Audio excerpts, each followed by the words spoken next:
few moments for people to come in, so I'll give you a moment there. Well, you appreciate the new shelf. Look at that background. What do you think? So as people begin to roll in here, just and I guess if you're watching this later, you'll just see the whole thing.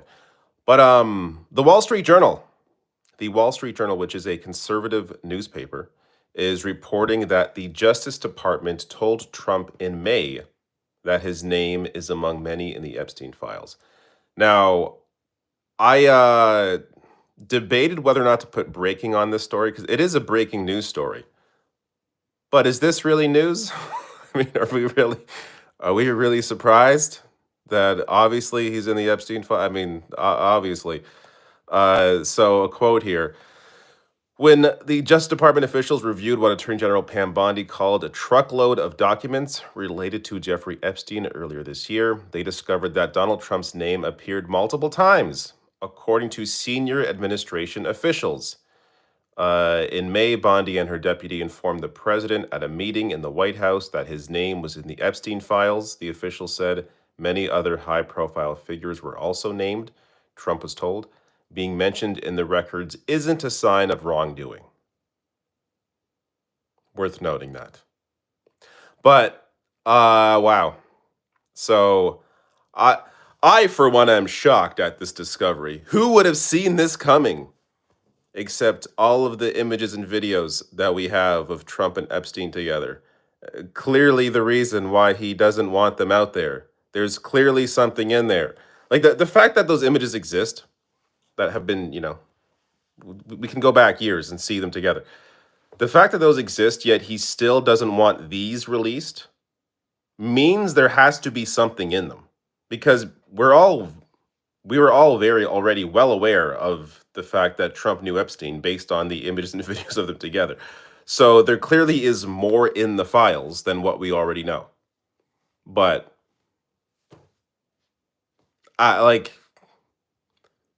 it's I want to say surprising, but it's not surprising in a sense to see that this is the one story that really has legs among his own base because it taps into the conspiratorial mindset. Even though, let's be clear, this isn't.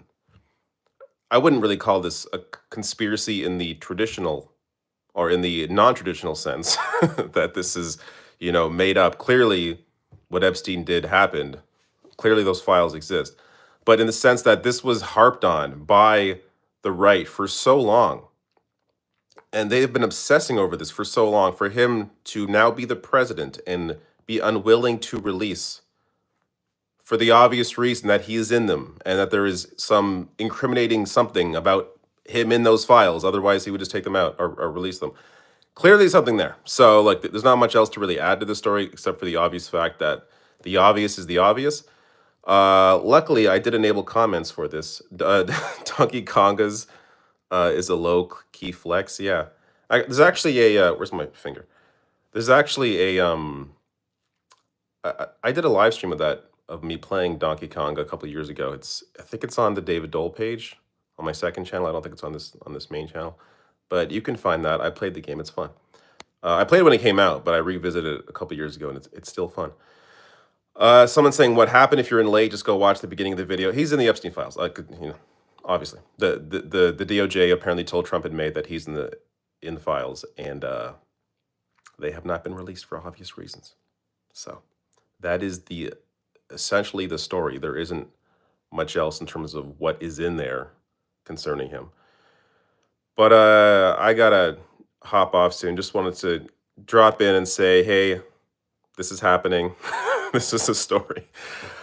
There hasn't been a whole, like the past couple days, I haven't really released a whole lot. There hasn't been a whole lot that's really interested me in the sense that I don't have anything new to add to what's been going on. There's been a lot of the same in terms of every morning I open my phone to see what's going on, and it is just the most depressing shit that continues to happen, that we continue to allow in terms of the ongoing genocide. And it's hard to know what else to add there, considering I have done story after story on that and the complete unwillingness for world leaders to acknowledge that reality and address it. And then there's the Epstein files.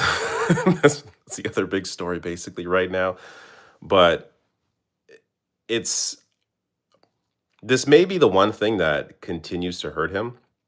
I saw some new polling out of CNN today, or I'm not sure. Actually, I'm not sure if it was their poll, but it was a new poll that they covered, where this is the he has his numbers. I think his numbers on this in particular are at like minus 37, and that clearly is not good. The other issues though, like the economy is also down like minus 12, but it's so unfortunate in a way that this story is engulfing everything else because everything else that he has touched has also been shit. His numbers should be well into, the negatives for every other issue. And to be clear, they are, but not to the same extent as they are with the Epstein files. And it's just whatever it is about this story, this hits a certain type of individual. This hits a certain obsessive conspiratorial sense that the right has around this issue, that again, not conspiratorial in the sense that it didn't happen. This is all real, but in the sense that this is just hitting a note that the other issues like the economy, like immigration, don't, even though it's just horrible across the board when it comes to this administration. But that's that. All right. I got nothing. Please tell me you're not a soy boy. That's from Karen. What are some of these comments? Hi, friend. The Nahubino behind you. Yes, yes. That's a new addition. My love of SMT is on display. But I still contend that SMT4 is the best one. That's my favorite one. I shouldn't say the best one. I mean, it's all personal preference, but SMT4 I think is the best.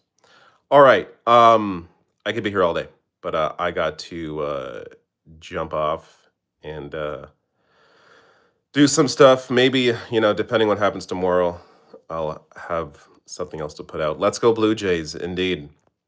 I have not followed baseball. I'm not really super into baseball. I was when I was really young, when the Jays were actually, winning and in the World Series.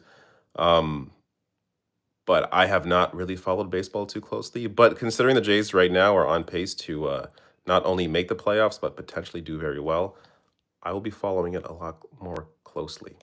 So that's that. All right. Going to get off and see you all fine folks later. Goodbye.